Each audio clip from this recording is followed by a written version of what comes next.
Assalamualaikum warahmatullahi wabarakatuh. Perkenalkan, saya Randy Atiya Putra dengan NIM 241186 dari kelompok 5 dengan judul materi ekspresi obat. Sebelumnya, kami berterima kasih kepada Ibu Apoteker Mira Febrina, Magister Sains sebagai dosen pengampu. Sebelum masuk ke materi, kami akan memperkenalkan anggota kelompok 5.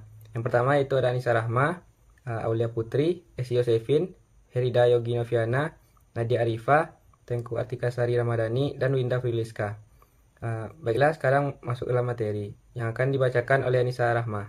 Di sini saya akan menjelaskan tentang jalur-jalur ekskresi obat, yang mana terdapat pada ginjal, kelenjar susu ibu, paru-paru, kulit, empedu, dan saliva. Di sini saya akan menjelaskan tentang ekskresi obat melalui ginjal, yang mana terdapat 3 proses. Yang pertama, filtrasi glomerulus, kapiler mengangkut obat-obatan atau produk mekanismenya ke tubulus ginjal. Yang kedua yaitu sekresi. Proses ini melibatkan pengangkutan obat dari plasma dalam kapiler peritubular ke lumen tubulus. Dan yang terakhir yaitu proses absorpsi, yang mana obat-obatan dan metaboliknya masuk ke tubulus ginjal, tetapi beberapa mungkin diserap kembali ke aliran darah. Apa saja sih contoh obat yang disekresikan melalui ginjal?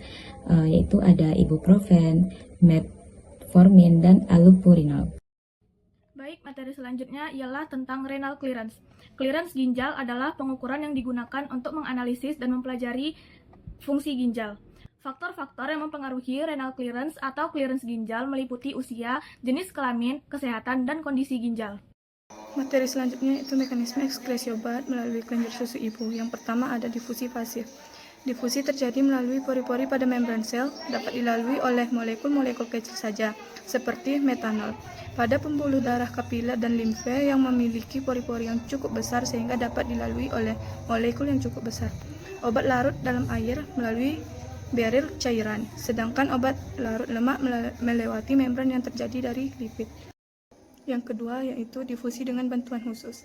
Terjadi melalui perbedaan konsentrasi atau konsentrasi yang sama pada kedua sisi barrier. Bahan yang berdifusi dengan cairan ini umumnya mudah larut dalam air tetapi terlalu besar untuk melalui pori-pori dari membran. Mekanisme ekskresi obat melalui kelenjar susu ibu selanjutnya ada difusi aktif, menggunakan energi untuk asasi dan glukosa, asam amino, kalsium, magnesium, dan natrium. Memerlukan energi untuk transport karena menuju daerah dengan konsentrasi tinggi. Selanjutnya ada pinositosis. Obat melekat pada dinding sel, kemudian mengalami invaginasi atau evaginasi. Dinding sel dan obat memisahkan diri, sehingga obat dapat masuk atau keluar sel. Contoh obat yang diekskresikan melalui kelenjar susu ibu ada digoxin dan diazepam. Materi selanjutnya yaitu mekanisme ekskresi obat melalui paru. Paru-paru berperan dalam ekskresi obat yang berbentuk gas atau volatil, terutama yang mudah menguap. Ekskresi ini terjadi melalui difusi pasif, di mana obat berdifusi dari darah ke alveoli paru dan kemudian dihembuskan keluar. Contoh obat yang diekskresikan melalui paru adalah anestesi inhalasi, misalnya halotan, isofluran, nitrous oxide, dan alkohol. Materi selanjutnya yaitu mekanisme ekskresi obat melalui kulit. Ekskresi melalui kulit terutama terjadi melalui keringat dan sebum. Ekskresi obat melalui keringat terjadi melalui difusi pasif. Obat yang bersifat lipofilik cenderung dikeluarkan melalui sebum, sedangkan obat yang lebih hidrofilik lebih banyak diekskresikan melalui keringat.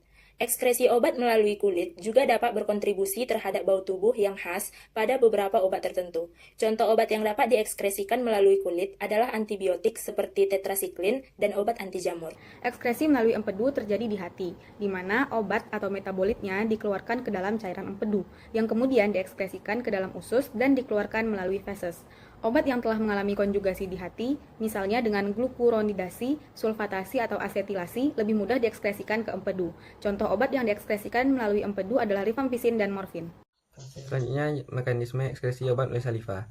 Ekskresi obat melalui saliva terjadi ketika obat berdifusi dari kapiler darah ke dalam kelenjar ludah dan masuk ke rongga mulut. Proses ini sebagian besar terjadi melalui difusi pasif. Contoh obat yang dapat diekskresikan melalui saliva adalah teofilin, fenitoin, dan kafein. Cukup sekian penyampaian materi dari kami. Jika ada salah kata mohon dimaafkan. Saya tutup dengan wassalamualaikum warahmatullahi wabarakatuh.